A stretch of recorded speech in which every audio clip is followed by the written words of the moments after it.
Hello.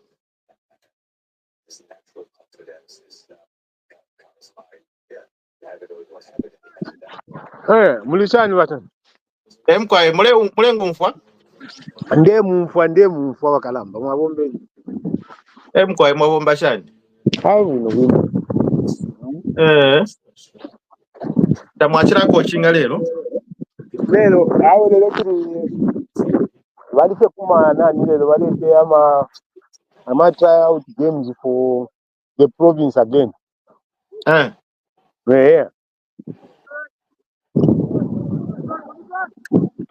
Okay. Provinces. I thought at least qualify. Qualify. They want to make a team for Canada games. Oh, Canada games. So, the kokuno. Yeah. So apa na bika felinki bakalinda kachinga bali kwisa ku magolingo. Ngavina deep thinker. Ya deep thinker chakwata na connection yabo. So kaibere bakalinde bakwata ma connection yabo. So okay. Bapaluken ntumine bana nikani abambone ngabala isa. Okay. Let me just give me 1 minute.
Look, mule ngumfwa.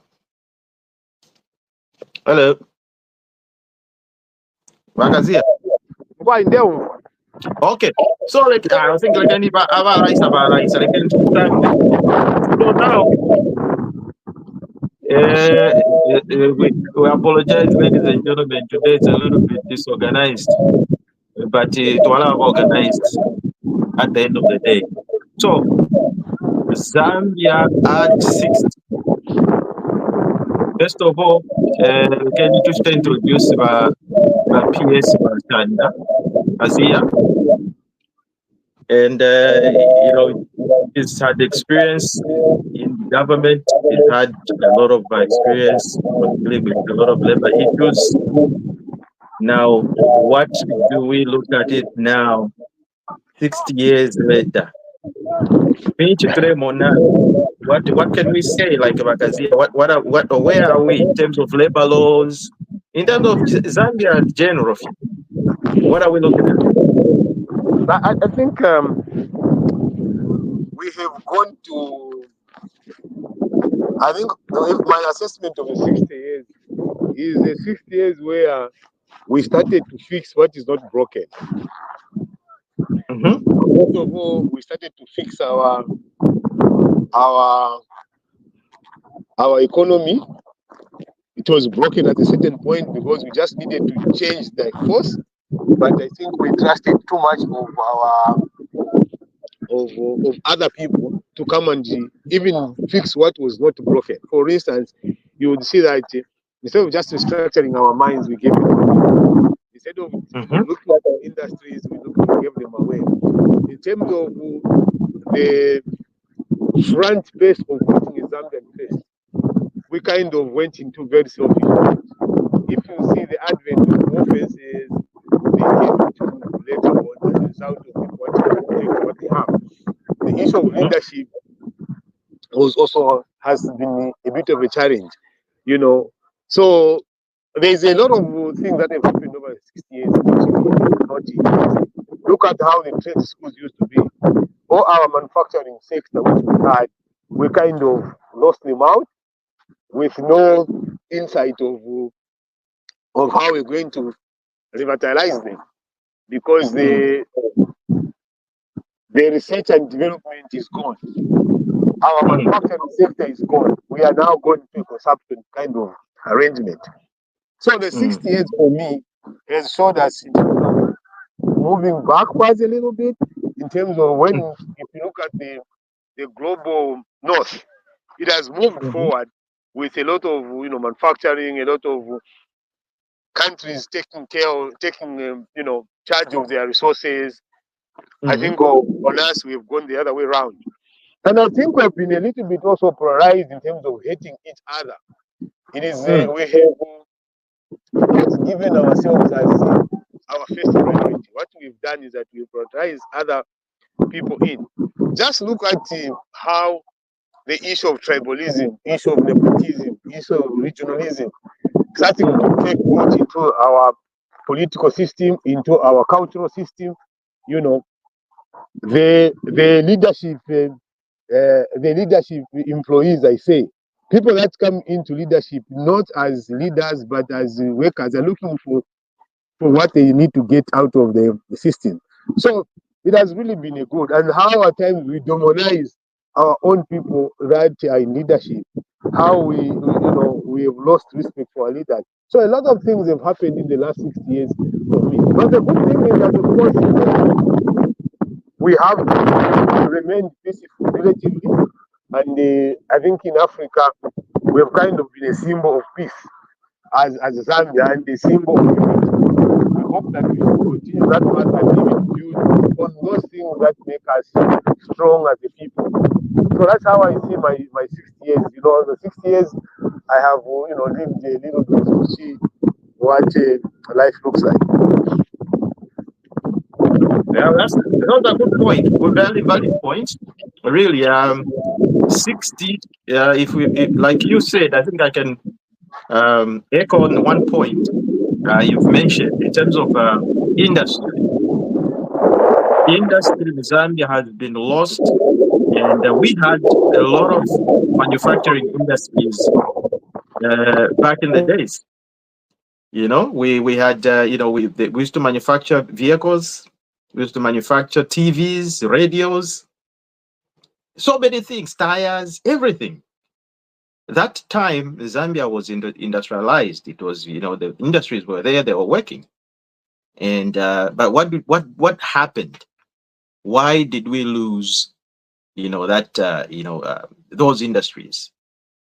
Okay, it was because obviously, as time moved, as time changed, and technology, Zambia could not keep up. Okay, so the same thing you're talking about, research and development.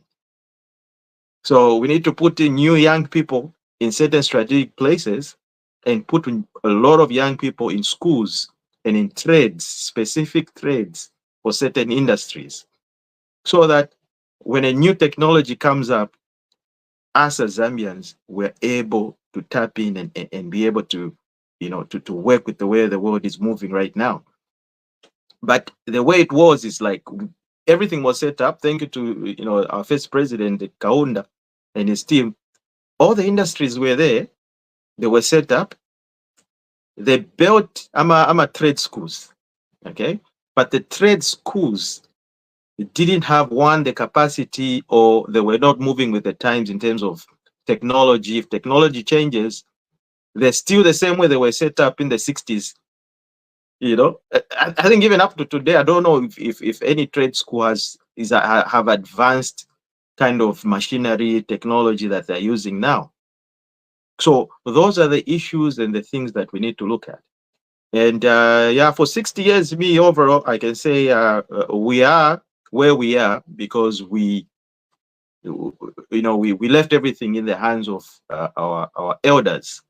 Okay, I think it's time for young people to come up, young people to bring new ideas, visionary ideas, things that are going to move the country in the next 50, 100 years. Because we cannot just be in the same cycle from day in, day one. So 60 years, we're proud as Zambians, we're proud as, Africans. And, during that course, we've, of course, helped a lot of people. We helped a lot of people, especially our neighboring countries, to gain independence. And if you look at Namibia, Zimbabwe, all these countries, South Africa, it was all because of Zambia and the leadership at the time. That was Dr. Kenneth Kaunda. He said, I will not let my fellow African not to be liberated. So he took it as a personal thing, and then as a country thing, and as a Pan-African. He said, we need to unite and we need to move forward as Africans. And Zambia lost a lot of resources during that struggle. Okay, hopefully the neighboring world will be able to remember Zambia one day, to say, these are the people that helped us. These are the people that we went to seek refuge. When we were in war, when we were being persecuted, when there was apartheid, and and so on and so forth. So 60 years later, we are where we are. And I think we can do better. And I think we are moving now in the right direction, because we're seeing a lot of insurgence of industries coming up now. The copper belt was not the copper belt. It is now beginning to become the copper belt that it was, with all these big giant mines opening up. Of course, we cannot forget in Northwestern Province. I don't know if you've been watching the news. There's the big truck that's heading to Zambia. There's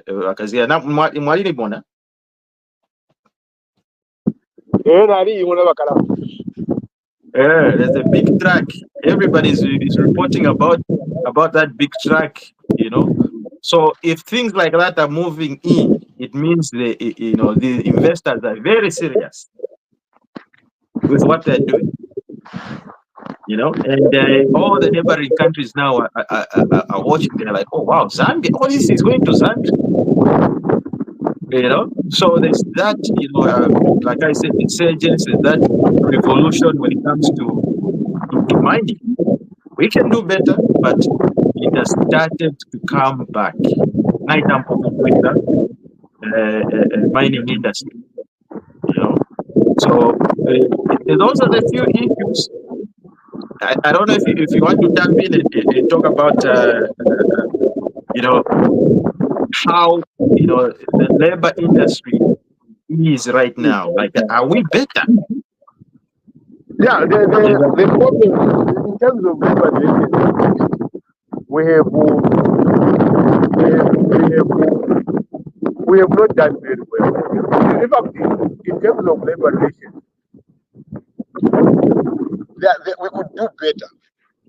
But in terms of the legal framework, we have done very, very well because we changed the laws that were static for many, many years, over 60 years, 150 years. If you remember, the last time that the employment code was done, chapter 68, was around 1964.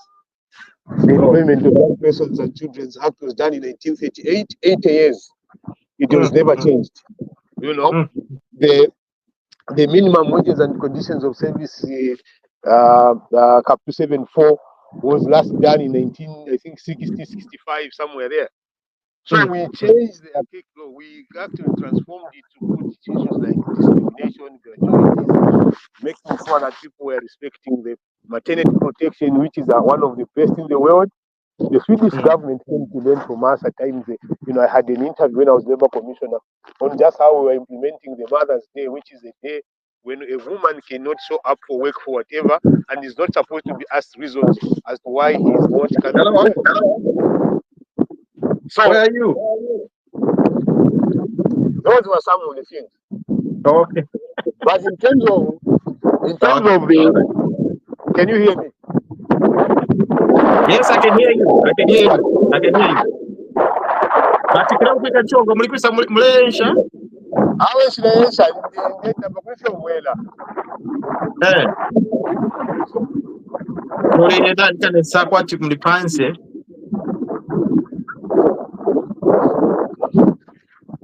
Awe ndipanse, that's why mle mfilo mwela so. Okay. No, I can hear you, but if you're mwela you know, disrupt what you're saying. Still, are you feeling the same way? Yeah. Takuli indo soko mwingela mu indo, like an indo place, you know. Okay. Let me check. Because you brought up so many good points that I think we need to look into. You know, when the labor laws were done, and that was back in the 60s. Now, if we are still running on those, then I think we need to rethink and probably redo those laws, because the world has changed. That's why I'm saying that in terms of the laws, we kind of changed the laws to make sure that they reflect the current trends, the current global trends. It took us 8 years to make sure that we change the laws to what they are now. So right now, that's why we had the Employment Code of 2019, number 3 of 2019, was to make sure that we take into consideration for those lapses which were not in the law, to make sure that now we created a law that was good for us as Zambians.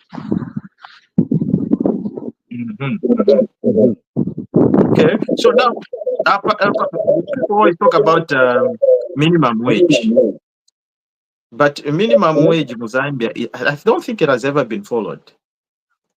You know, you find different people are paid differently, and you know, like if there's a minimum wage set by the government, those standards are not followed. You know, they're not followed, and most of these employers, you know, they just would employ people because of desperation, and people have got no job. They'll give them what they feel like they can give them, you know. So we find, like, you know, I think we need to be a little bit strict. We've had so many labor ministers, but I don't think we have ever had one labor minister that stood up to say, look, you need to be paying our people this way, because everybody that sits on that seat, vala vanani kane, I don't know whether they feel scared to talk to the investors or employers or what. I don't understand what it is, but everybody that comes there, people will be complaining to say, "Oh, you never hear of companies being put to task, or No, but you see, during I think I would speak for Honorable Joyce on the Smokoko MP, being a Mm, former union leader.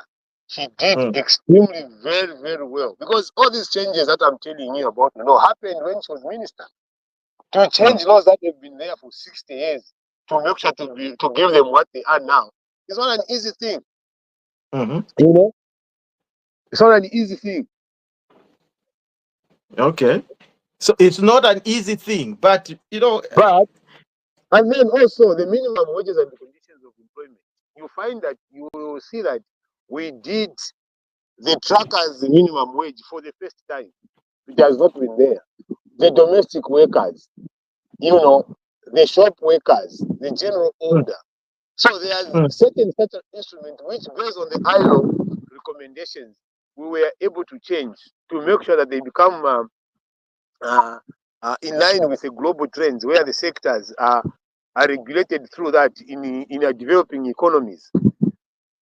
So all that was done. And then number two, the expansion of the ministry itself from just I think the 30 to 55 branches. Now we need to get them to 110 districts that were there. So in mhm, terms of the actions that were taken on labor, I think we did quite well, but we could have done much better. I'm not saying that it was 100%. No, we could have done much better on certain things, especially on the issues of compliance monitoring. One of the biggest challenges in labor relations right now in Zambia is compliance monitoring. Because mhm, when you hear people talk, it's not about the laws. The laws are sufficient, they are good, they're properly structured, but they are not enforced. The enforcement is narrowed. We created a structure which we are going to address that kind of loophole in the enforcement. We said, okay, how do we make sure that we start to benefit from the local councils, where we take, we look at health inspectors, train them into health and the occupation safety and health inspections. We train them into just general special inspections for labor. Then get the labor relations office to make sure they deal with disputes. The people that may be in the human resource departments of the councils. These things were done so that each council can have someone, capacity built to deal with labor relations matters and be given a certificate of competence which comes from the labor commissioner to such a person. These things are there. They just needed to be rekindled. But then, with the change of government in Zambia and the change of government which I've seen 60 years, is where we throw away the baby and the water. Everything that was done by PF, because they are deemed to be wrong. Therefore, they are thrown away. And just like anything that UPND is doing, it should not be thrown away. It should be a ladder under which we build a continuous improvement systems. The things that are good, we keep. So it is this kind of failure to transition that has caused us not to have these smooth transitions and our people suffering. You see, right now we employ and this has been my complaint. It happened when I was in government, where when they employ teachers, I complained to say, wait a minute, you employ 30,000 teachers, but why can't you employ 30, 40 labor officers, 100 labor officers? That is all you need to have each one at each district to deal with the economic transformation, especially with coming of CDF. CDF has brought a lot of activities at constituency levels. But who is going to monitor the industrial relations and labor relations at constituency levels? It's the district labor officers that are supposed to be there. But they are not there. So people can complain, shortcut people eat their money, they work for nothing, and no one is able to do that.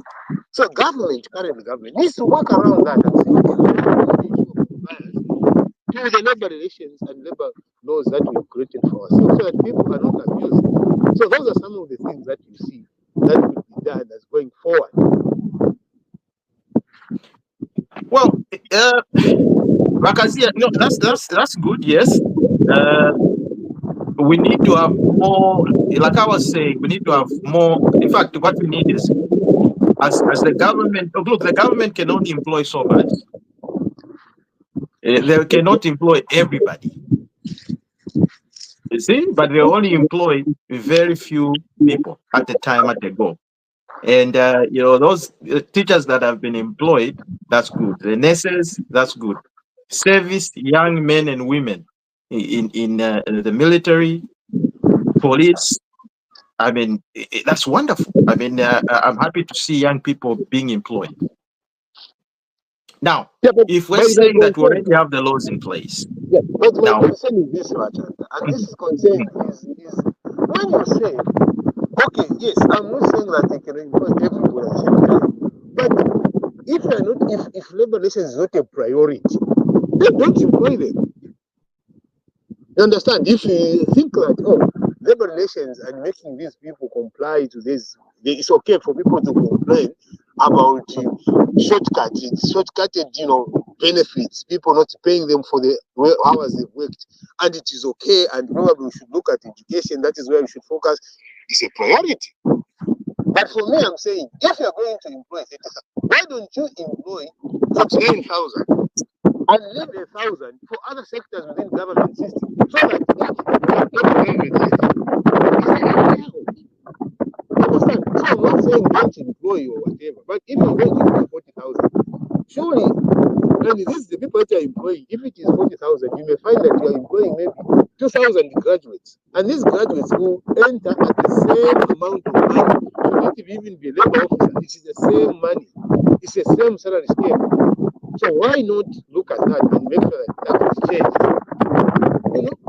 muleteriachi bwino but kule ufike chongo so hapa people won't be able to hear what you're saying Okay, because kule okay. ufike Let me, as you talk, let me get to the car. Maybe get in the car. yeah. So Wakazi has brought up certain important factors that in the labor industry, one that we're currently looking at, we don't we need to employ more, but well, employing more, yes, it's one thing, but we need people who are qualified, first of all. So people have to go to school first. So when people go to school, then they now learn those, modern standard laws. And then when they graduate, then you employ them. So it's more like a 360 kind of arrangement. Um, as I look at it right now, I think, he's saying the laws were done or structured in the 60s.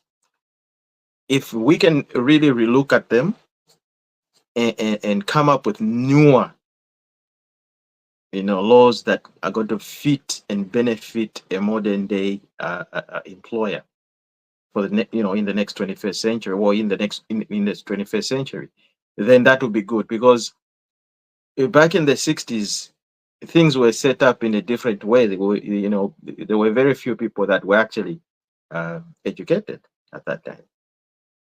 Now that we have a lot of educated people, can we find people that can say, look, this is what we need to do, and this is what the Zambian people will have, or the Zambian people will benefit when they're employed, right?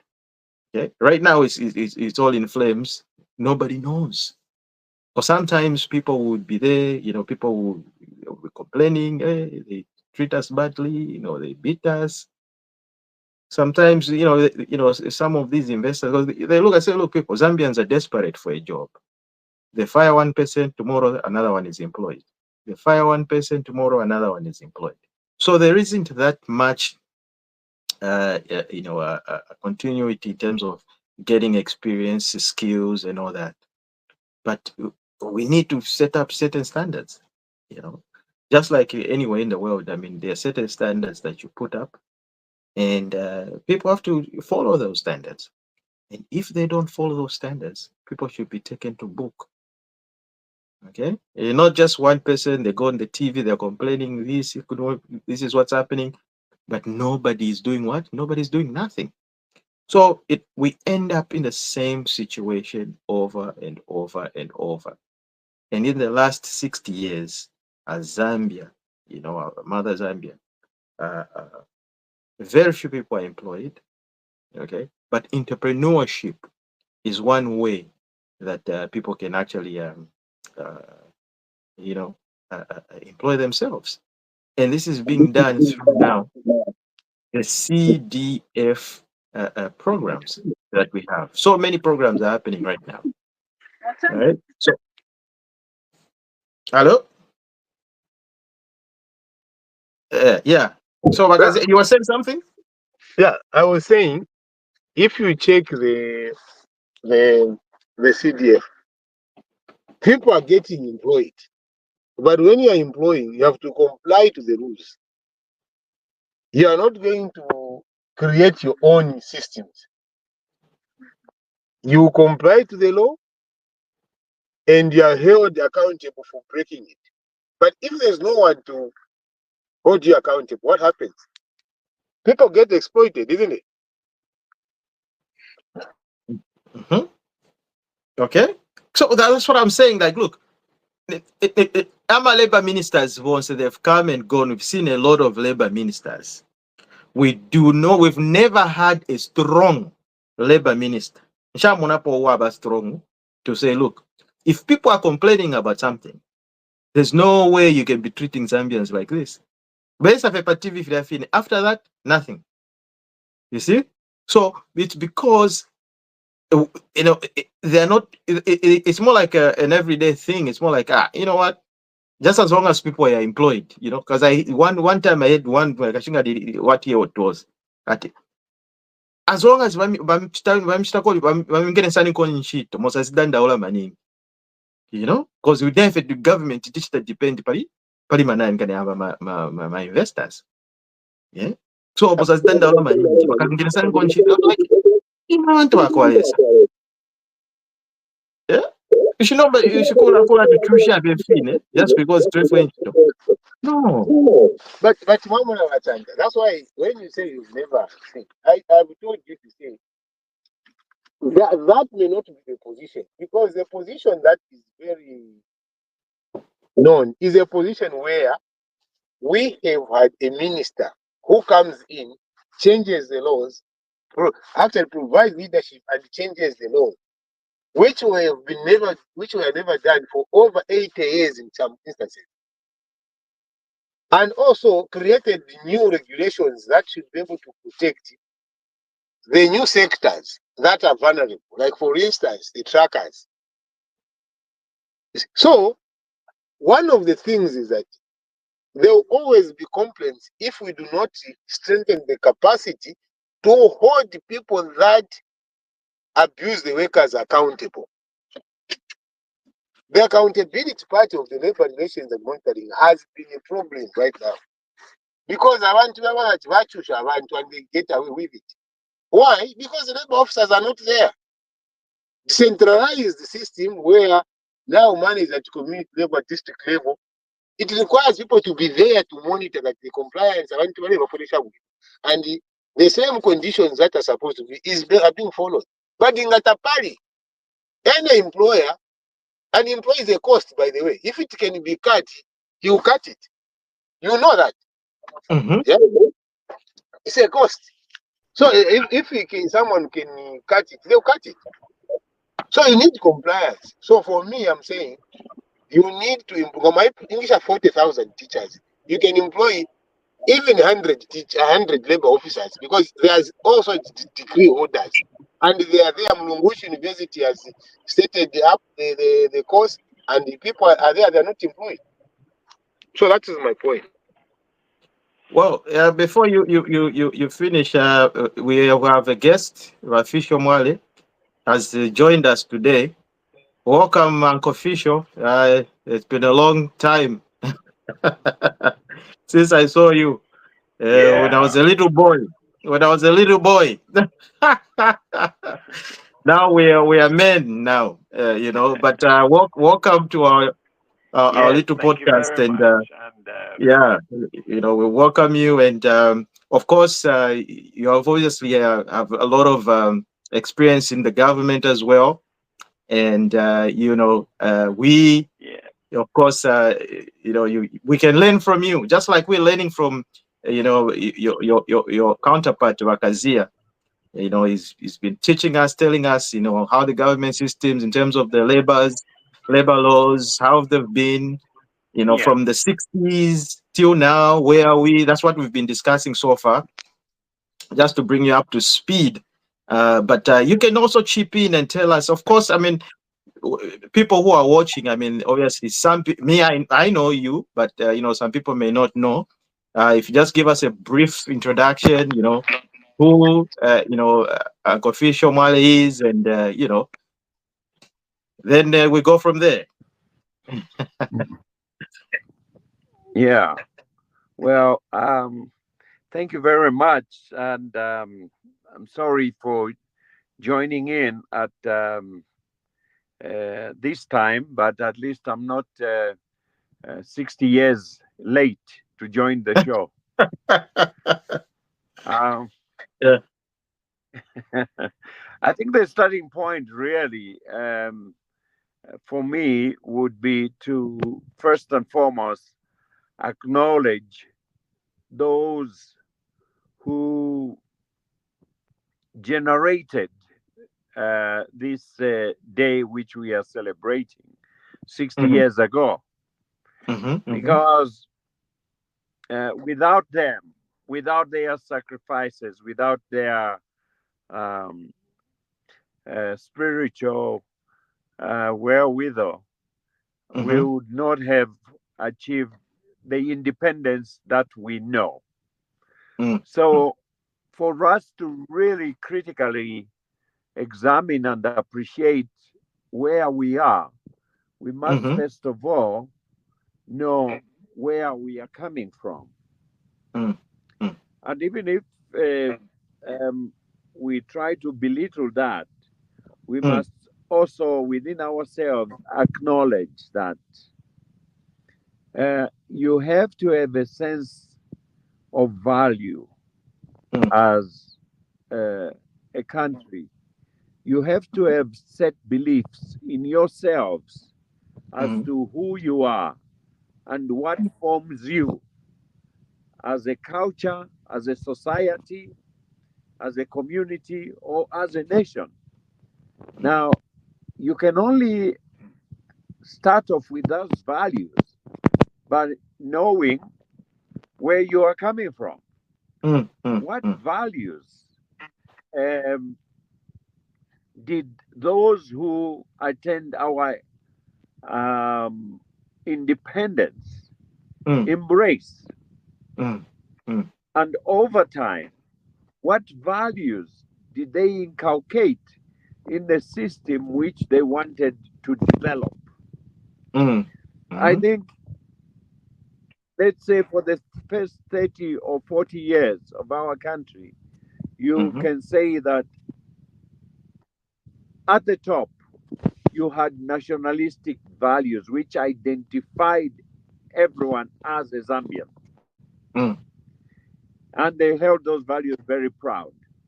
And those within that nationalistic concept, they embrace certain aspects of an ideology. Hmm. They embrace certain aspects of integrity, certain aspects of morality, certain aspects of servitude or pride in what they were doing, and they embraced a high element of performance which did not entertain corruption. So I'm saying those are some of those values which drove the nation to where we are now, where we say we are developed. Now, Yeah, you're breaking off. You're at breaking this off. time, You're breaking off a little bit. well, and it's not me, it's you. My value here is to be my value here is to be consistent in my delivery and Technology is letting us now.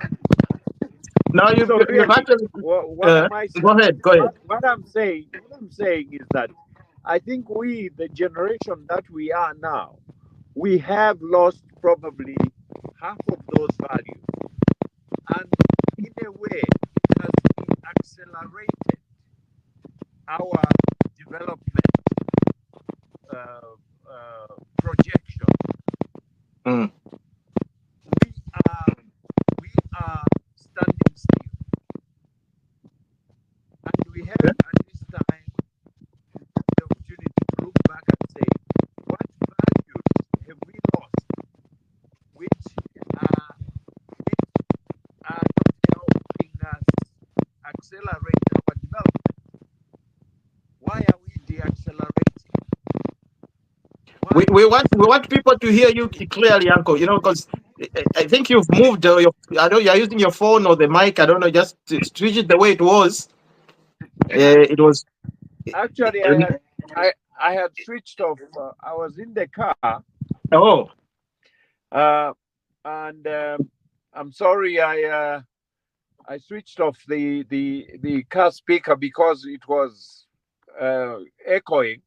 okay. But No, it's much and I'm better in now. the car because we have no we I'm in the car because we have no electricity in this Oh country. my God. Oh my God. Okay, now you But can go ahead. now You're much more clear. that is a topic, that is a That- topic for another day, but yes, it yes. is a symptom, it is a symptom of Mm, where we are right now. We are mm, failing to manage ourselves. And mm, I put it because we have lost certain values, mm, which certain aesthetics in mhm, the governance history, mm, which have led to a the acceleration of mhm, our development. So this 60th anniversary for me is a mixed feeling mhm, because I am a child of independence. mm, I'm not a mm, millennial. I'm a child mm, of independence, and I benefited uh, from the independence of this country. I had mhm, excellent free education. I had excellent free health facilities. I had excellent uh, job opportunities. mm, I had excellent and extra opportunities for to free education in other universities. So uh, the opportunities were there, and mm, the opportunities did not have to diminish. mm, But we lost certain values where we started under developing ourselves. That is mm. my introductory remarks there. Thank you. Thank you very much. Vakazia, you got something to say? You got something to add on? Hello, Vakazia, are you there? Yeah, yes, I'm here. Thank you very much, Bafisho. How are you? It has been long, long, long time. I'm happy to I'm hear from fine. you. I'm fine. Very good. Yeah, I'm really, really glad to hear from you. My pleasure. So, so like Bafisho is saying, he's not a millennial. For me, I love the way he has saved Zambia. He's been a very, very, very, very realistic person in the way he sees life, in the way he does things. In terms of the way the country is right now, and even in the past for me, he has a body of knowledge we must all benefit from. And Mm, the level of objectivity when he looks at things and the way he looks at matters. We mm, served on one board where he was the board chairman and I was a board member. And for me, he stood out to be really a leader that is worth listening to when he speaks to certain things. mm, So, Vafishu, I want to hear more about how you look at how we've moved from oneness as a people into what you see now. Yeah. Well, before he gets into that, he brought in a very important thing: foundation. Foundation that our forefathers left for us. Let's talk about Vakaunda and his friends. Vakapwepwe, Nkumbula. All those freedom fighters. Yeah, my great grandma, Mama Chikamoneka. All those people contributed and left a foundation for Zambia, for us to carry and learn from those principles and upgrade ourselves as the world evolves. But he was saying that, look, I think we've lost almost, was it 50 or 70% of what they laid down, and we've lost it. That's why Zambia is where it is now, because some of the values and some of the ideas, some of the, naturalistic, approach that we had to many things have been lost through the years. And why? Maybe is it the leadership that has been there before that came after Kaunda? Was it the reason? Or maybe we didn't have enough qualified people? Who knows what happened? And if you can just continue your thought. You see, the foundation, and that is precisely what my comment is alluding to, is the loss of that foundation. Because I remember what the Independence Day used to look like. We all remember that. We all remember what the Youth Day used to look like. They used to be where you go and wait somewhere for a purpose of collective good. But that has since left out. You remember the independence celebrations were not being done at state houses. They were done at the Independence Stadium with play and father and everyone is dressed in color. But we have lost all Mm-hmm. Over to you, Fisher. Hello, can you hear me? Yes, we can hear you. Yes. You can hear me? Yes. Yes, we can. Okay. I think it's dropped off. Yeah. I mean, we need to, for us to move forward, I think we need to appreciate, our founding fathers. So our founding fathers, built this nation, and we need to, appreciate their works. It's back, Matan. Okay, go ahead, Fisher.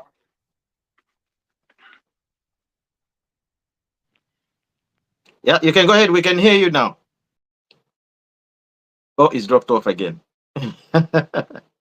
So yeah, like in fact, Idia Shiriana and Canada, our founding fathers. Founding fathers. Yeah. Hello. You're back. Yeah, you're clear. Yeah. Oh, me. I'm back. Yeah. I can see you. I can hear you. All right. Go ahead. Go ahead. I think you wanted to start saying something. Oh, okay.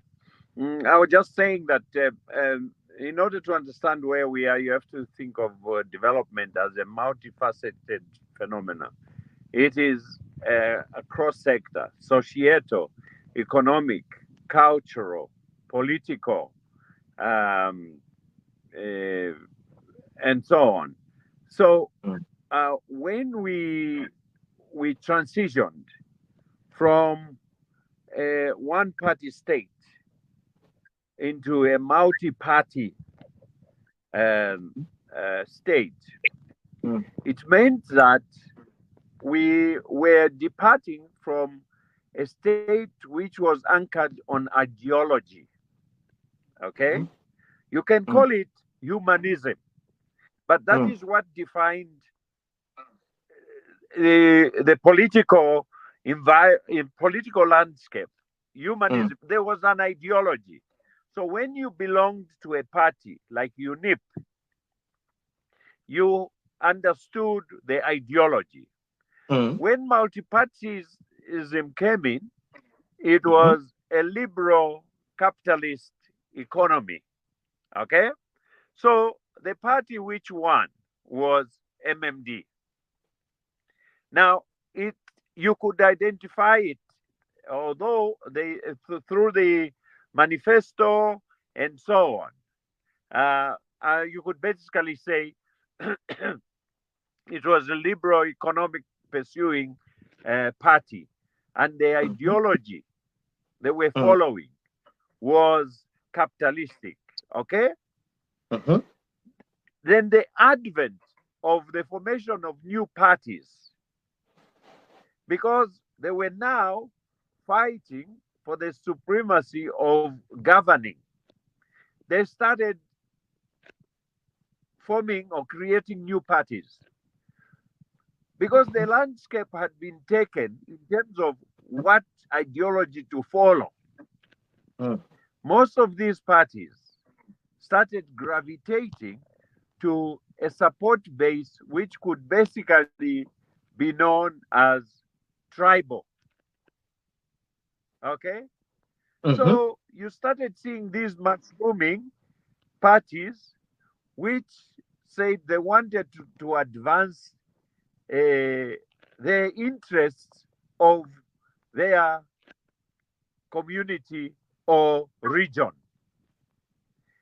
And therein lies the weakness of our political system in terms of development. Because you found all these parties now, which were mushrooming, they basically had no concept of an ideology. If you ask a Zambian now today, why did you join this party? The basic answer is one, they were identifying that this party will look after their personal interests. And the commonality in that is the leader is probably from their region. Okay? So it was not strange to find most party failing to exist beyond a certain time, because tribal support is not viable, it's not sustainable. But we lost this critical aspect of what should a foundation of a party be in terms of its manifesto, in terms of its ideology, in terms of its belief. Now, when you do that, you are becoming structurally weak in the political environment. And it leaves room for adverse interventions from things like those who just want to join because they want to advance their own economic or private purposes, their own tribal interests, etc., etc. You can today sit and ask the majority of party members in wherever they belong that, have you read the manifesto of this party? They've never even read the manifesto of the party. They have just been attracted to that party by the leader, the person there. And that is now the development of cultism. And it started, I think, in the second. Hello? Muri busy? Sorry, go ahead. Hello? We can hear you, Bamwali. We can hear you. Okay. And this phenomenon started in the second term of Chiluba. Chiluba started trying to build a cult around himself. And these are the mistakes of leaders. When power gets to them, But at that time, I think the Zambians were still militant, let's say, even in the party itself, in MMD. And some of us who were there and considered as the young Turks, the young generational leaders who were looking forward to leading the nation, decided to say, no, we can't continue with this. And we left. So the disintegration of the MMD basically started because of this phenomenon of cultism, which was supposed to be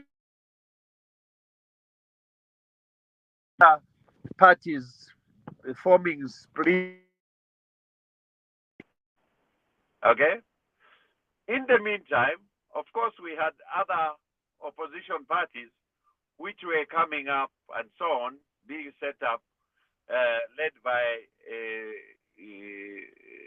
the erstwhile leader Anderson Mazoka and so on, which was basically seen and known to be a tribal party from the southern province. And the agenda was carried on because for a long time, remember, the mainstay or the stronghold of the UPND was in the southern province.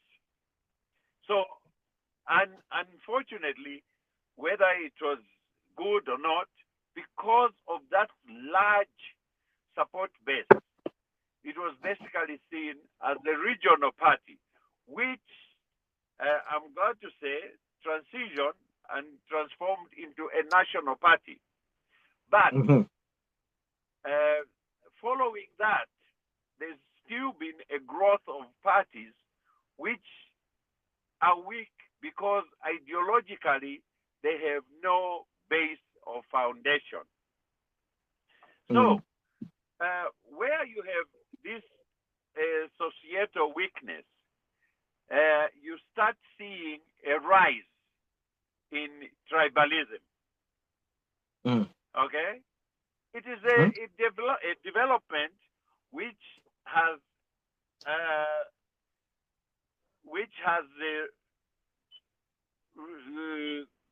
been created because of the opportunity or lack of any other form of ideology to follow.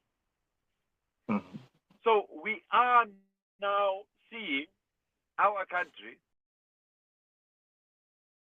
Oh, he's dropped off. I think it's going to be back soon. Yeah. Yeah, you dropped off for a minute. Yeah, we can hear you. You dropped. Of our politics. I'm having problems with the connections here. I don't know if you can hear me. Now we can hear you loud and clear. Yeah. So it is something which we must start dealing with head on. And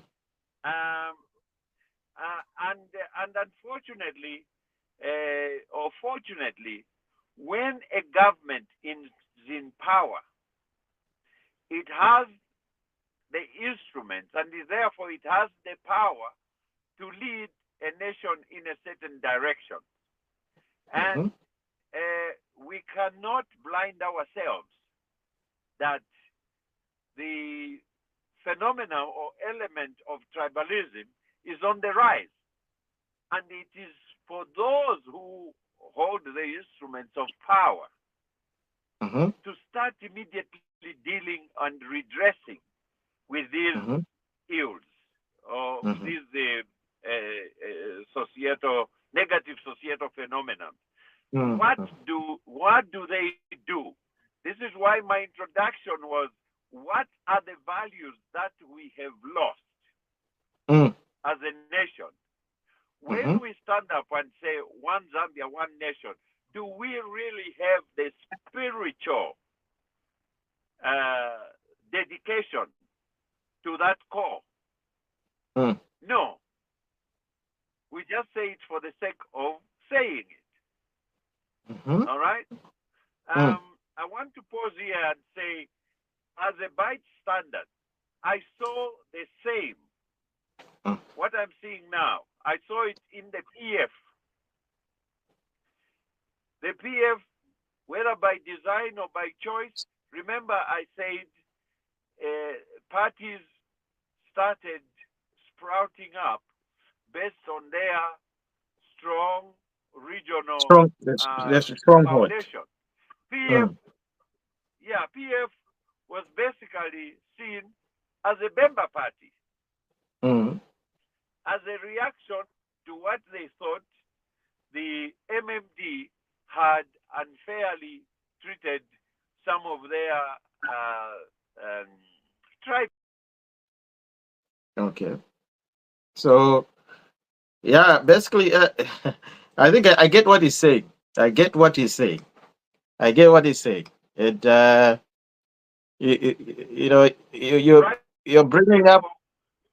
On the radical party of. Okay. Okay, there you go. Go ahead. PF modeled itself on the Simon Kaprepre's party. Okay. Oh, it's dropped off again. Oh my God. PF became basically a member party. And of course, the Southerners always felt that they were sidelined. And now that they are in power, the UPND is being seen to be perpetrating the same type of policies vis-a-vis tribalism that the PF was doing. Well, let me just chime in on that one. Let me just chime in. Let me just chime in. You brought up an important issue when it comes to tribalism. You know, I think the current government, the current president, is trying to follow those elements or ideas, ideologies that have been lost. Because if we remember, Kaunda was a one Zambia, one nation man. Okay? But at the same time, UNIP was strong in the Eastern Province. UNIP was the biggest party, and the Eastern Province was like that was the stronghold you're talking about. That was UNIP. You know? Now, but at the same time and at the same tone, Kaunda was saying, we are united as one Zambia, one nation, and nobody should feel, segregated. And these are the principles. I can tell you one thing. Yes, people have the perception to say the UPND is a Tonga party. Okay, but look at its cabinet. It's a well-rounded cabinet, just like the first cabinet that Kaunda had. Well-rounded. There's everybody from every province. So that's where it shows a leadership, and that's where it shows commitment when it comes to one Zambia, one nation. If we look at the previous governments, everybody knows how their cabinet was looking like. Okay, I don't have to spell it out. But our cabinet and our leader and everything, if you look around, I mean, my name is Chanda Chirufia. But why why do I like the UPND? It's not because it's a Tonga party. It's because of the ideas and the ideology that the current government is bringing to the Zambian people and what they want to do for the people. Mamon. So those are the reasons, Bakazia. Oh, man. So that's what I was saying. So, like I was saying, so those are the things. So, being tribal is neither there or here, because I think everybody has demonstrated, just looking at how people voted, Okay, Batanga. he he was voted in almost every corners of this country to become Ba- the leader ba- of this country. Uh-huh. Batanga. Uh, I think it's important that you listen to what Mafisho is trying to say. no, I hear what he's You saying. see, you see, the issues to do with tribalism, the issues to do with tribalism have Mm-hmm. started. Have started. Yes, when it was time for elections, yes. The issue was to cure those kind of regional politics and Mm-hmm. also to unite the people and bring everyone together. That was the concept. That concept was appreciated and accepted by every Zambian. That if you hear what he talked about, the way the PF was perceived, it was perceived to say it is going to be a Bemba party with a Bemba agenda and the other tribe to the exclusion of Mm. southern, western, and northwestern. That is the point which he's trying to bring out here. But the Mm-hmm. UPND had an agenda to say we need to come and break this out and bring Mm-hmm. everybody together. But now Mm-hmm. the issue is different. People have been raised questions, and these questions have not been answered. Number one, how many people from other regions have been put on ice from cabinet office? It is only specifically two regions that you are going to find there: Easterners, Northerners, Wapula, and other things. They are the people that are on the bench. Look at the quasi government management systems. We all were in trouble when they would produce the list of every permanent secretary, whether you are Mandes, when you are from yes, you are deemed member. Mm. How many of those senior government officials, directors have been brought in? They have been Mm-hmm. brought in based on the region. Look at the embassies. So, as much as you may say that, oh, this is what the region, the cabinet, no, the reality is different, and it needs to be addressed, not to be covered. Okay, no, that's good. Well, it's well valid, and of course, we respect how you look at it. Um, I think I think about Fisher is having problems with the connection. Maybe if you can just log out and log in again, if you can hear us, log in and log back again. That would be good because we can't hear you or anything. So, Wakazia Muneni, Iria Shiria tribal. I think we all know when this issue started coming up. It only started. It wasn't even a thing. Not until Vana and Kaneva, your party started bringing it up. Mamon. It wasn't a thing. It wasn't even an issue. I Nobody don't know cared. which party are you meaning that my party? The PF, Oh, but it PF is for a much demo today. position. I never had a position in PF. You know that, eh?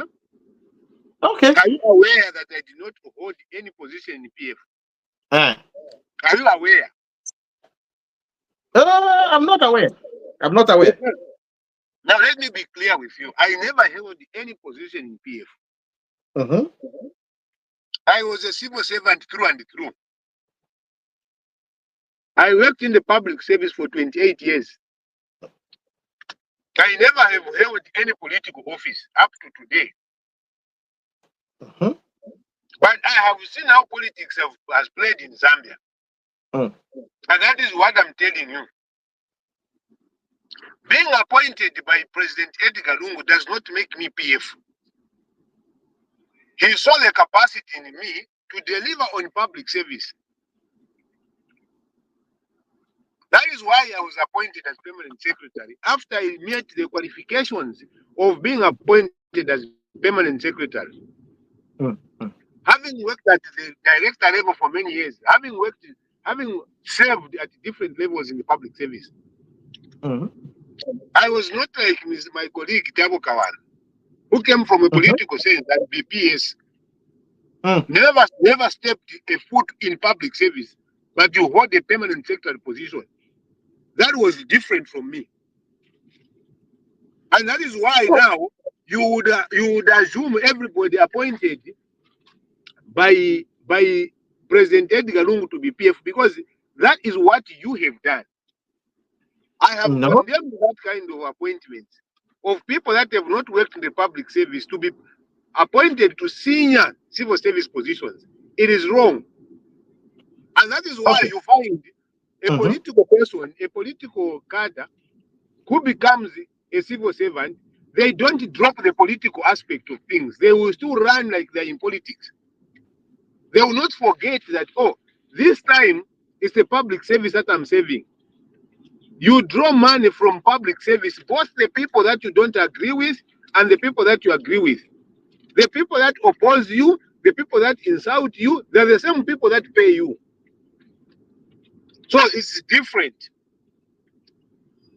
So this is what I'm highlighting. I'm highlighting what I saw and commenting on what Wafisho had brought in. Wafisho had brought in these things that are generational changing, the changing of dynamics in terms of when a person forms a party, if it's a region, they don't have an ideology around it. An ideology is now looked at, oh, is it my tribesmen who forms a party? Therefore, I must belong to one.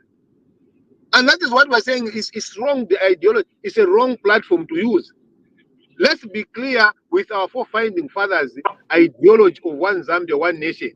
And then we live according to that principle of one Zambia, one nation, and not political appeasement. So I just wanted to be clear that I've never held a political position. Okay. No, that's understood. That's understood. That's very understood. If you've never held any political position, but you are more like a sympathizer, we can call it that way. Maybe you are, affiliated with the Patriotic Front, right?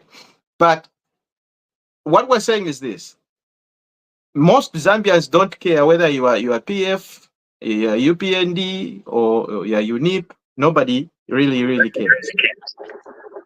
What we want to, yeah, go ahead. At this point in time, Go ahead while I bring in. Go ahead there while I bring in Bakalinda. Go ahead. You see, one of the things that is very critical and which is true. At the time that I was appointed, I was propagating and implementing the government of the day programs. That is what you do when you are permanent secretary. You don't create your own programs to start implementing. You implement the government programs. And that does not make you a cadre. You only become a cadre if you have no requisite qualifications to the job where you're appointed. Because now you have to appease the appointing authority. I was very glad with the transition that President Edgar Lungu did in the last 3-4 years of his presidency, especially the quality of the appointments of the people that were running now the civil service. Almost everybody who was appointed at the time was at master's degree level with over 10 years to 15 years public service work. I have told you that when I was appointed, I'd never met President TCL. He saw me through my work and the reports. So it wasn't a political appeasement, because if it was a political appeasement, he would have not appointed me. He would have said, let me appoint other people that are going to have political inclination. But he appointed people that were going to serve. And I would give an example. PS Musuma Mulenga, PS Banabi Mulenga, PS Mukuri Chikuba. You would see people like those. They were seasoned civil servants of many years. So it was not any political cadre who would assume the position of permanent secretary. No. It was because there was a transition to say, let's make sure that we create a professional civil service. And we all owe it to the people. We serve at the place of the presidency, but we are serving the Zambian people and providing the right guidance. That is what I can tell you. Well, okay. Should it be a prerequisite to say, look, if I've not served in the government system before, then I cannot be a permanent secretary? What if you're Yes. you have certain qualifications? You know, But because the question that you are asking is a very definite yes, I would say. If you have never served in public service for the years that you require to be permanent, you should never be one. Because it takes years for you to understand the civil service and public service procedures.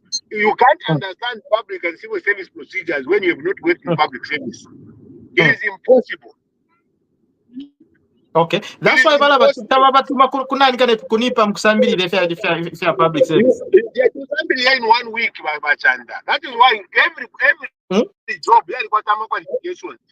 Every job, if you want to get the best out of a person, the person must serve at a certain level, because when you're you are the decision maker. So the basis for your decision is what you have learned over the years plus your education. Combine these two things, experience and education. You can't get experience through books. You have to go through it. Books can never give you experience. You have to go through it. That is why even our name salary normal payment. This is when they're learning the job. It's a job that they're learning now. But it's too late when decisions have been made. Okay.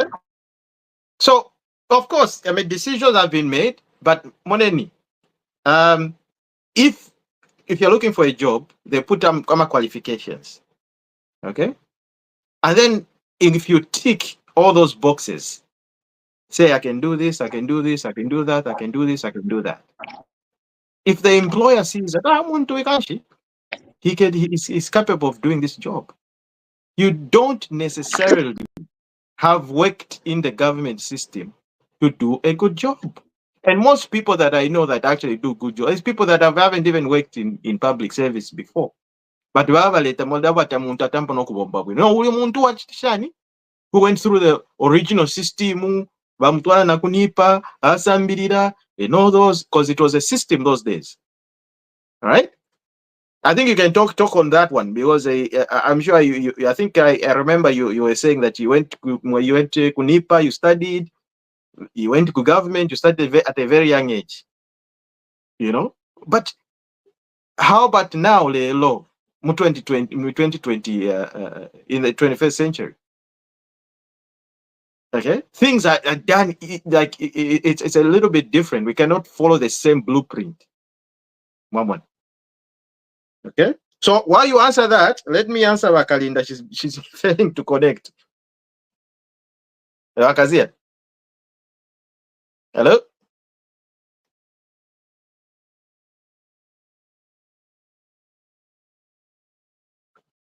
Yeah, Wakazia, are you there? Hello? No, it looks like people are dropping out. So yeah.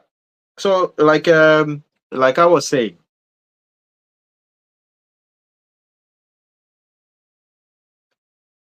Like I was saying, you know, it cannot be the same system. You know, you can always, it has to change. You know, it has to change. And the system that was there back in the 60s and how permanent secretaries were employed cannot be the same system that we can use today. Okay? So the president has the right to say, look, I can appoint you as a permanent secretary because you have certain capabilities, qualifications, and you can do the job. Mamona. So these are the issues that we need to look into. And like I was saying, look, iria mana ya tribalism, it only started and when it only started when when the PF themselves started doing it. when they started talking about it. Nobody was actually talking about it before the Patriotic Front. And we all know who was the leader. We all know who was the leader. And that leader is who? Okay? Who was that leader? Yeah, we know that leader. And the leader is one man, the same man that everybody knows. Okay? And that man, he brought all these tribalism stuff and employed people to go around the country. We're not going to mention names. Yeah, to go and preach tribalism. So we need to also look at that. We need to look at that. Okay, so yes, so yeah, so that's what it is. So people have been crying and people have been looking at it to say, look, why are we separated as a country when we're 60 years old? Which shouldn't be the case. It should never be the case. Zambia is one Zambia, one nation.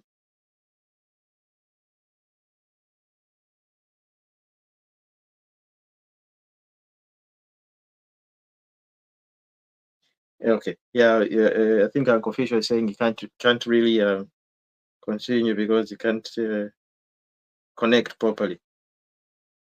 Anyway, next time we'll do that. So yeah, so that's what I'm saying. Like,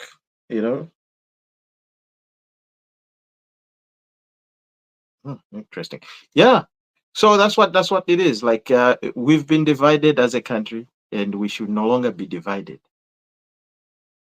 Right now, Zambia and want to say people want to be, uh, uh, uh, you know, hello, hello, can you hear me? Hello, hello, Uncle, can you hear me?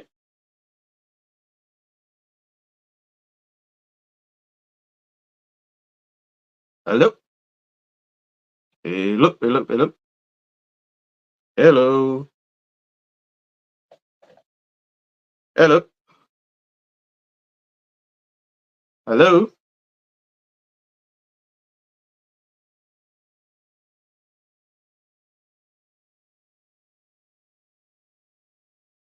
hello,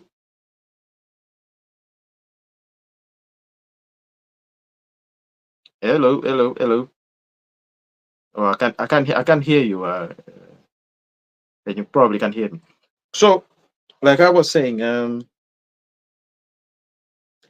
we've been living in the last 60 years, and only when one political party came in, that's when we started hearing about who's a Tonga, who's a Lozi, who's this, southern, northern. But before that, we were not hearing those things. Why? Where did all this mushroom from? Huh? Where did all this mushroom from? So it's a little bit tricky and it's a little bit confusing, and we need to understand one thing. Most Zambians don't even really care about what tribe you are. They don't care. All they care about is who you are as a human being, and what are you going to do and what you're going to contribute. That's it. That's all what people are, and worry about or care about. So divisions, every corner of this country was brought together by the founding fathers. And that's why we need to have that same spirit, the same spirit of Vakaunda, the same spirit of Vankumbula, to come back, and start dealing with all these issues.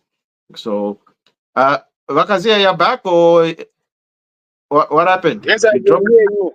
That's a drop call. Oh, okay. Yeah. So yeah, you were saying something. No, I was. I think I talked about the issues to do with what we have lost and how just. I was just Mhm.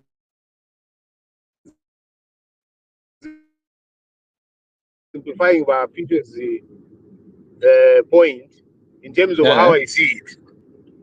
The Mhm. government to make sure that they don't depart away from those principles. Mhm.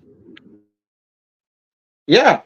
I mean, it's like I was saying to myself, I was like, look, on the four corners of this country, our founding fathers thought it to be fit to say we are one Zambia, one nation. And you look at how the previous cabinet was. Like I was telling you, look, it was a well-rounded cabinet. Same thing with this cabinet. It's a well-rounded cabinet. Okay, but the point you are bringing out is when it comes to permanent secretaries. You were saying you can only qualify to be a permanent secretary if you've worked in public service. If you've never worked before, then you won't know the systems and so on and so forth. But we're saying, look, there are people who have specific talent and needs and qualifications that can actually fit that role without going through public service. It shouldn't be like a mandatory thing to say, look, you have to go through public service. No, no, no, no. You will find somebody who's well qualified. You find somebody that is well, educated, well, knowledgeable about everything that like you're ticking the boxes. Like I was saying, look, why not appoint him as a permanent secretary, Mamon? So it shouldn't be a necessary thing or a mandatory thing to say umuntu alingirira abanani kane abomba mu government for 20 years zero ngafuma and then no vakaziye. Huh? Is that your thinking? So somebody tabombere in public I have service a and stuff. question for you. uh,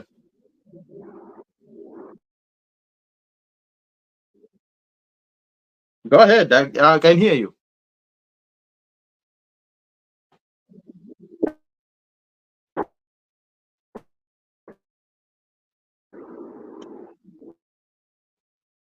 What's the question? I have a question for you. Mm. In a bank like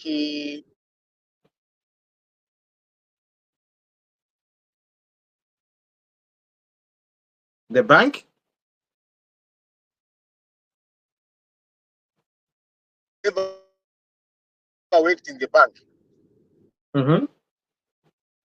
employ someone to be its managing director who has no banking experience. Okay. We employ All it right. in the bank. Hello? Well, if he has if There he you has share for the yeah, bank. never. Okay. Yes. If can the bank employ somebody who doesn't have banking knowledge or what? Okay. Because I mean it's more like because banks hire people from different backgrounds. They don't necessarily have to have banking experience, but as long as they're able to do, because there's different departments in the bank. Okay, so you can be a marketing manager, but you work for a certain bank. You can be a Can you hear you me? know, I can hear you now. Yes, I Yes. was asking to say, can a bank like Bank of Montreal employ Uh-huh. somebody who has the knowledge because of training, but he has no banking experience and is employed as a managing director? Can they do that? If is able to do the job, yes, there's no problem. Like, look, management. Look, If you No, no, I'm if saying, you're going can to they be, employ as a managing director? yes, they can. Okay, They can. then it answers the question. If a person who has never been an engineer, but he has engineering knowledge, he can be employed as an engineer. Then I rest my case. I'm Monendi. telling you, yes, anyway, No, yeah, then what the person needs is knowledge and not experience, and then you get a job. there's certain jobs or positions that you don't really need experience. When it comes to engineering, that's something different, right? You Okay. need to have those kind of certain skills and certain things to do. But on a managerial level or director level, That's why in the government, the only person who doesn't need that is a minister. A minister is the one who doesn't require the knowledge of the functions of that ministry of PPS. No, it's a minister. Anything to do with that, the moment you start to temper, you dilute the qualifications and knowledge in the public service, you are done. That is what it is. Yes, if you want to bury your own public service, you should do that at all. Now, what knowledge there from BKNPS, you will see a Komukamona. You will see where the country will end, I'm telling you. Because the drivers of every country are not ministers, it's the civil service. The strength of the civil service is the strength that drives the country. If you kill the civil service, the entire government is done.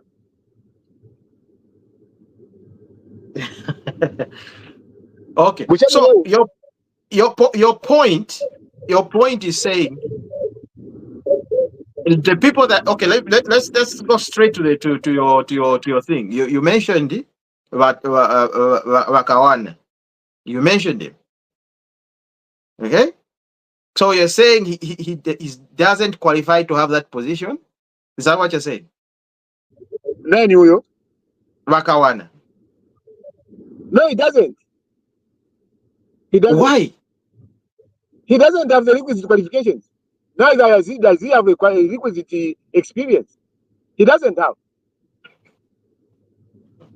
So what constitutes, because Moneni, if somebody is a permanent secretary, if I can flag this back to you, what do you understand is the job of the permanent secretary? Okay, so just for layman's understanding, from somebody who's just listening, and they'll ask themselves, what's the job of a secretary? Permanent secretary. Yes. So permanent is just one thing that they've added, but the secretarial work, what is it? Okay, you assist a manager or a director in doing all the administrative work. Okay, so when it comes to, depending on the department, when it comes to information or whatever, media shiriakulanda pa TV kusta explain if and you're able to do that, then you can qualify. Do you know that a permanent secretary is a managing director of a ministry? If you think about a managing director, that is how you must think about a permanent secretary. Okay, so explain to the whole world. That is why. Explain to the whole world. Insto yakwa permanent secretary. What's the job? That is why we qualifications which are going at master's degree level. For why is it that they want you to be at master's degree level for you to start thinking about permanent secretary? Who drives policy? You must understand that the permanent secretary deals with the human resource, deals with the policy, deals with performance management, deals with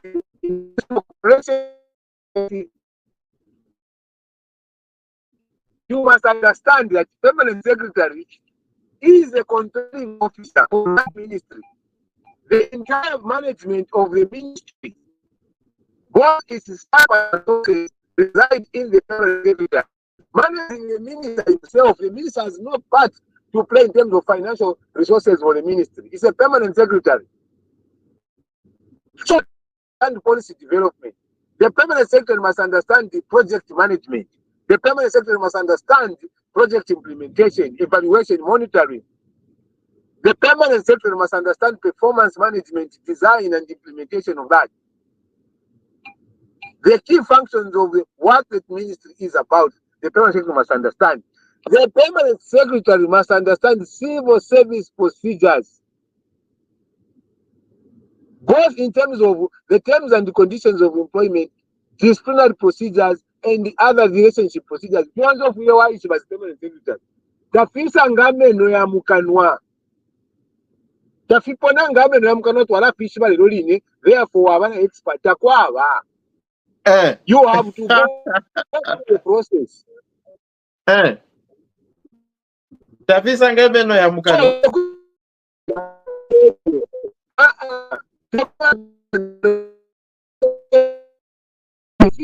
If you never minister, you don't also have the minister's permanent secretary. So the minister must always be seen to be the training policy and the government position. It's not the PS. Who plan PS who are from the minister. All of them will think who can permanent secretary. So we will learn in the experience that if it is in because these are political matters. I am not a politician. Permanent secretary is a party politician. Not a president. What are you going to do? Okay, so if I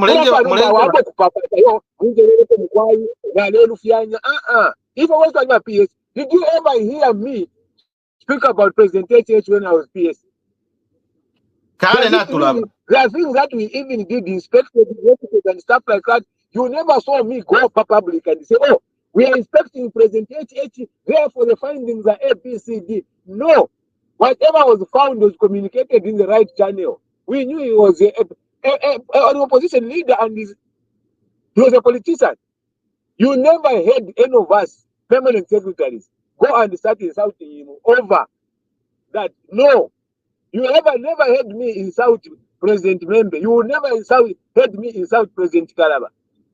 President, once our political position, you do not mess around with them.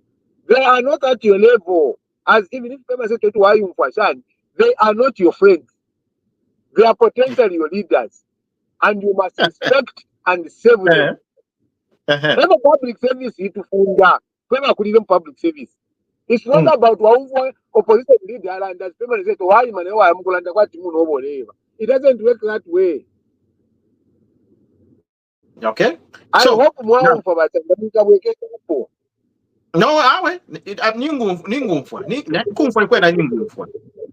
nomba ichipusho chimo mulenje bati bonse mu government yaba PF taba step appoint permanent secretary bonse bali they went through public service. Is that what you're saying? No, that's not what I'm saying. Two positions, I'm a permanent secretary, which are political inclined in nature, but they are still leaders of public service within the province. Provincial permanent secretaries, ever paramina kuma politics. Ministerial permanent secretaries, never paramina kuma politics. That you should know. If Kawana was provincial permanent secretary, could you feel like we know? Then we just give him provincial minister so that he can politic well. I'm a provincial permanent secretary. Why require dual roles? Because they supervise all the ministries in the province. All the ministries administratively, they supervise them permanent secretary. To make the challenges that the civil service are experiencing within the province and its implementation, the permanent secretary at provincial level will hold and manage those problems and resolve them in an administrative manner. And to show that the budget lines that are given to government in those provinces are being followed and the policies being implemented. That's a difference. But the technical aspects of Every civil servant in the province lies within the ministry that is guiding, that is saving. For instance, Ganin Kwata, Assistant Labor Commissioner, Copper Belt, he will report to the secretary, administratively, give him the reports. Ngakwana problem, the PS Copper Belt will ask him to do certain things. Ngafyala technical, ice if you have chita. If you have technical, let me now go through the line ministry so that I can get the technical guidance.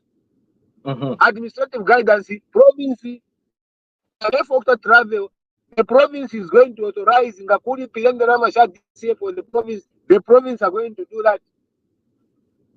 So that is what happens. That's the difference. It's not everybody that might have the technical competence. I am talking about a ministerial representative. You will never find a carter in those hands. You will find one in the province because they are dealing with political and civil service procedures. That's why you see them. They are thinking political around those and 20 break. You can't have the secretary overshadowing the minister.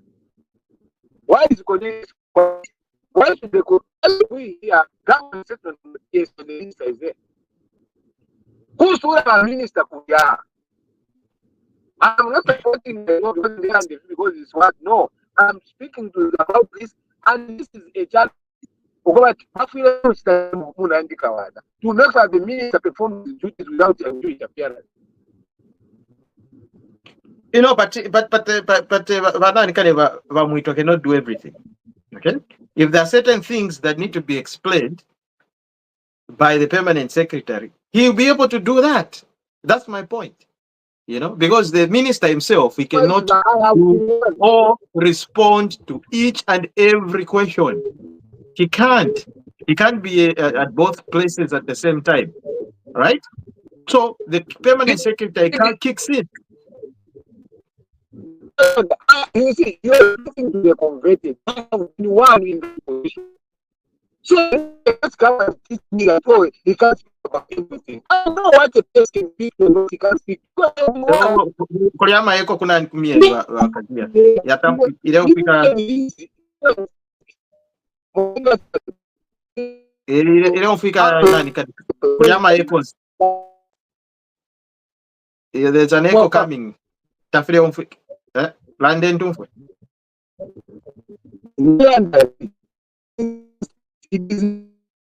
Yeah, network connection ili bad mdala. Tafile ufika.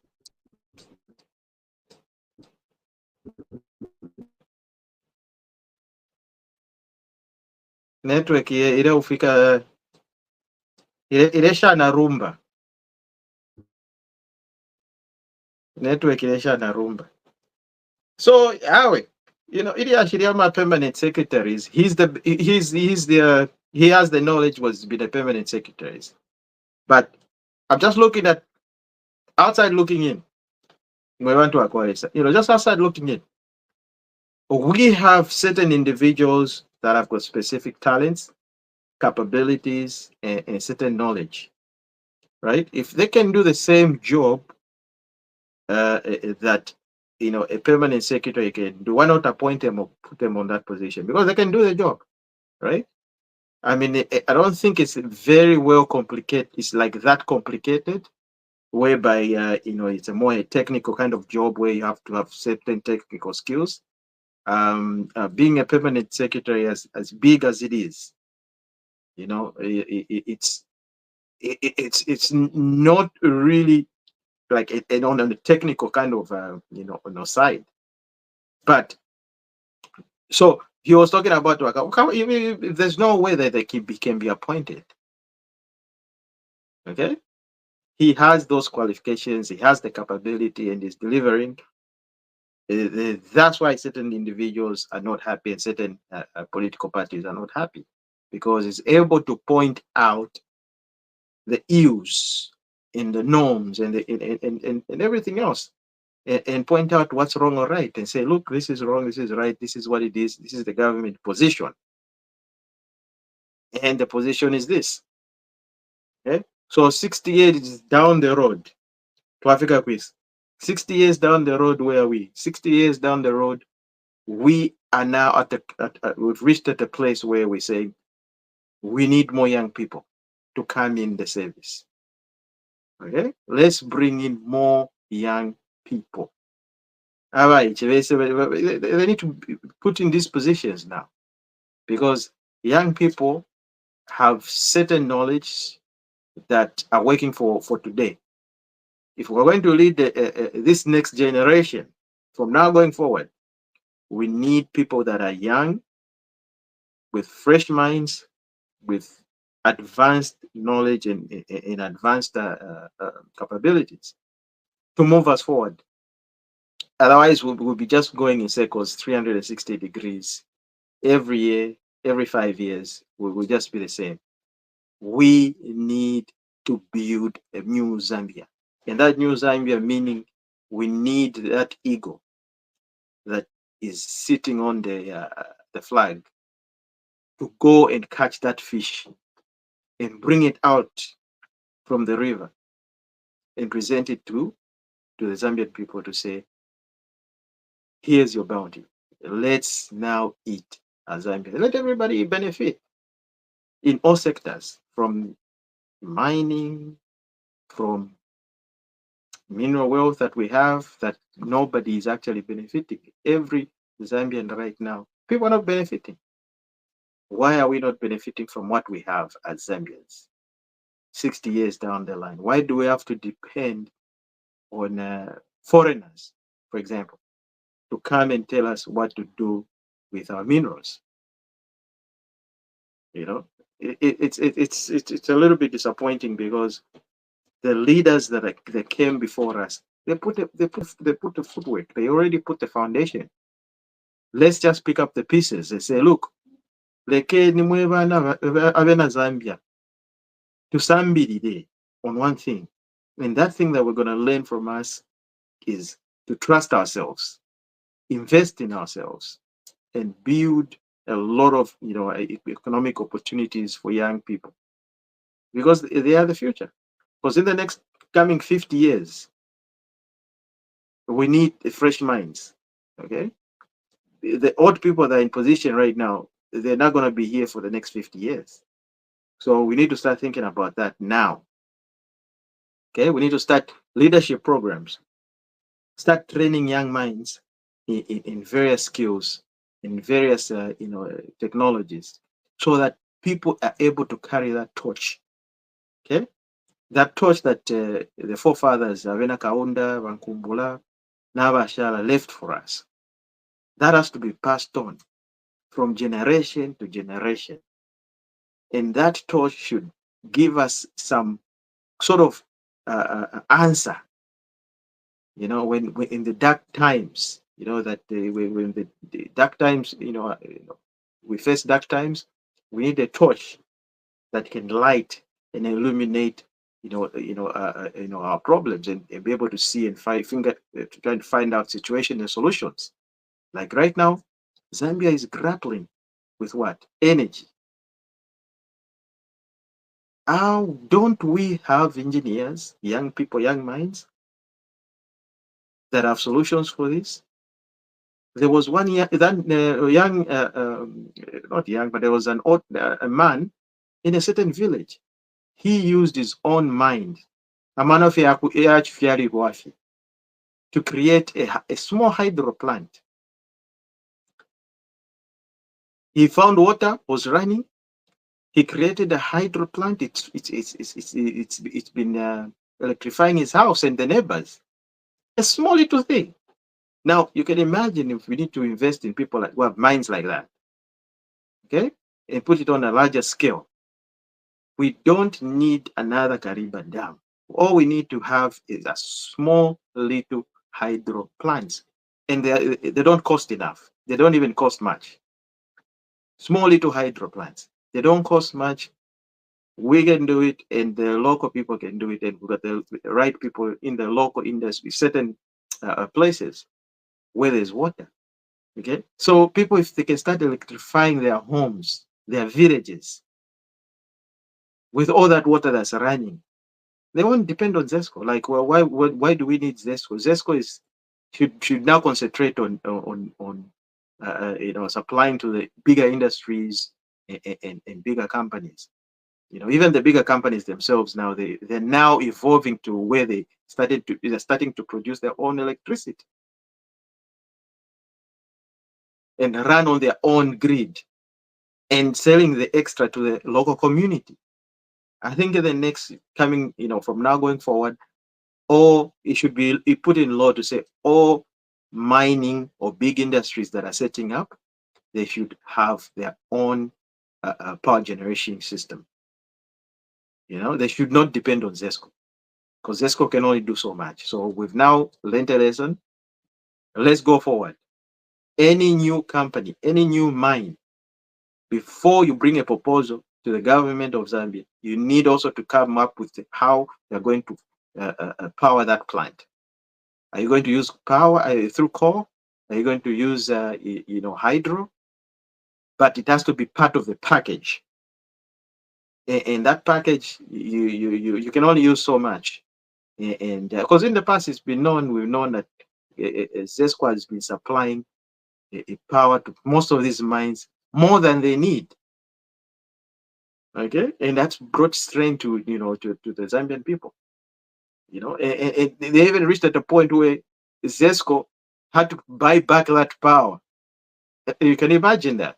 Now, we have not really thought about that, but these are real issues, and things like that have happened, and they've been happening. But we need to move forward. From now going forward, any new mine, they should have their own power source. They should power their own facility or plant. The leftover, they should supply to the community. All right. So it's been 60 years, ladies and gentlemen. Thank you very much for joining us. I think we're going to drop off from now. We've had a good 2 hours, and 1 hour at least. We've covered a lot of issues, but just remaining remarks is, as Zambians, let's stand up and let's stand up for our country, because there's nobody else that's going to do it for us. If you don't stand up now, nobody will come and give you that country. There's only one Zambia, one nation, and one leader. That's it for now. That's all we have. And let's support, encourage ourselves, encourage the current leader, so that we can move forward. I mean, if we keep on going back and forth with recycled leaders, we're not going to progress. Because I mean, why would we want to bring somebody who failed miserably in the last 10 years to bring him back again? That would be very I don't even know the words to use, but it's a mockery to the Zambian people and their intelligence. It's insulting Zambians' intelligence. Like, look, why would you bring somebody who failed miserably back? Like, are we really not that open-minded or not really that smart? Well, it's up to the Zambian people to vote and to answer these questions. But me personally, there's no way I can give somebody who failed miserably to come and say, oh, I want to come back and lead you. What are you going to teach me?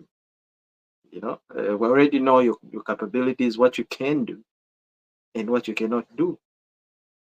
We've already tested the water, so we want new people, new minds, young people to come up and bring this country forward. Thank you very much, ladies and gentlemen. Until next week, good night.